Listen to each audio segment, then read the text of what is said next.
Hi friends, ఈరోజు మీకు తులసి విత్తనాలు బెనిఫిట్స్ చెప్తాను ఫ్రెండ్స్.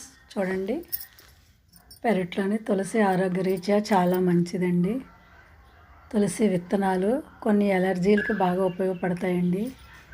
యాంటీ ఆక్సిడెంట్ ఎక్కువగా ఉంటుంది, ఫైబర్ ఎక్కువగా ఉంటుంది, మనకి ప్రేగుల్లో ఇన్ఫెక్షన్ రాకుండా ఉంటుందండి. చూడండి ఫ్రెండ్స్, బీపీ ఉన్న వాళ్ళకి చాలా మంచిది. తులసి మొక్క మనందరికీ తెలుసు కదండి, ఎయిర్ ప్యూరిఫైర్ ప్లాంట్ ప్రతి ఇంట్లో పెంచుకోండి. తులసి విత్తనాలు రాత్రి నానబెట్టుకొని ఉదయం తీసుకోవచ్చండి.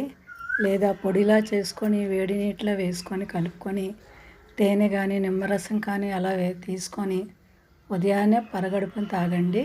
చూడండి ఫ్రెండ్స్, తులసి విత్తనాలు మనం పూజించే మొక్క కాకుండా ఇంకా ఎక్కువగా ఎలా తినటానికి మనం ఈ సీడ్స్ని ఉపయోగించుకోవడానికి వాడతారని ఆశిస్తున్నాను. Okay friends, thank you.